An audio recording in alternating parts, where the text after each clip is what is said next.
តើអាចសម្រាលកូនតាមធម្មជាតិបានទេបើកូនមុនសម្រាលដោយវះកាត់ជំរាបសួរនាងខ្ញុំវិជ្ជបណ្ឌិតទីសវណ្ណរ័នបម្រើការងារនៅមន្ទីរសម្រាប់ព្យាបាលនិងសម្ភពមាតាអ្វីដែលជាហានិភ័យនៅពេលដែលស្ត្រីសម្រាលតាមធម្មជាតិពេលដែលគាត់មានស្នាមមុខរបួសនៅលើស្បូនដោយសម្រាលវះកាត់កូនមុននោះគឺការរហែកស្បូននិងការធ្លីស្បូនការរហែកស្បូនឬការធ្លីស្បូនគឺជាការរហែកនៅលើស្នាមវះកាត់ស្បូនពីមុនដែលអាចរហែកប៉ះទៅដល់សរសៃឈាមសងខាងស្បូនដែលជាសរសៃឈាមធំធ្វើឲ្យស្ត្រីមានការបាត់បង់ឈាមច្រើនក្នុងរយៈពេលមួយខ្លីនិងអាចឲ្យស្ត្រីមានគ្រោះថ្នាក់ដល់ជីវិតរហែកនេះក៏អាចរហែកទៅដល់សរីរាង្គផ្លោកនោមដែលអាចប៉ះពាល់ដល់សុខភាពស្ត្រីផងដែរក្រៅពីនេះក៏អាចប៉ះពាល់ដល់សុខភាពទារកនៅក្នុងផ្ទៃ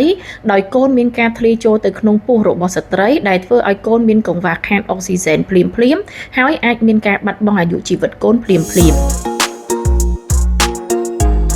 រហែកស្បូនឬការធ្លីស្បូននេះគេកម្រជួបនៅក្នុងពេលពពុះណាស់ភាគរយច្រើនកើតឡើងនៅពេលដែលស្ត្រីមានសញ្ញានៃការឈឺពោះឬមានការកន្ត្រាក់ស្បូនដែលគេហៅថាស្បូនឡើងរឹងទៀងទាត់ញាប់ទៅ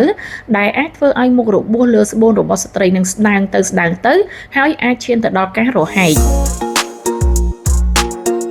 តាក់ទងនឹងការរហែកស្បូនឬធ្លីស្បូននេះដែរមិនមានមធ្យោបាយណាមួយអាចទស្សទាយមុនឬក៏ដើម្បីការពារមុននោះទេប្រសិនបើស្ត្រីត្រៀមសម្រាប់តាមបែបធម្មជាតិស្ត្រីត្រូវយល់ដឹងអំពីហានិភ័យនេះហើយស្ត្រីត្រូវមានការត្រៀមឈាមជាច្រើនផ្លោកនិងត្រូវត្រៀមកន្លែងសម្រាប់ដែលប្រកបដោយសុវត្ថិភាពក្រៅពីនេះតាក់ទងនឹងការវះកាត់យូរហើយតើមានហានិភ័យដែរឬទេ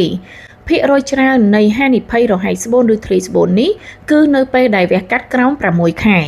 តែបើការវះកាត់នេះលើសពី1ឆ្នាំឬ2ឆ្នាំហានិភ័យនៅតែមានគ្រាន់តែថាហានិភ័យវាកាន់តែតិចកាលណាយើងទប់គម្លាតកាន់តែយូរការជួបជាមួយនឹងគ្រូពេទ្យជំនាញដើម្បីទទួលការប្រឹក្សាឲ្យបានត្រឹមត្រូវអាចជួយស្ត្រីត្រៀមខ្លួននៅក្នុងការពពុះនិងការសម្រាលប្រកបដោយសុវត្ថិភាព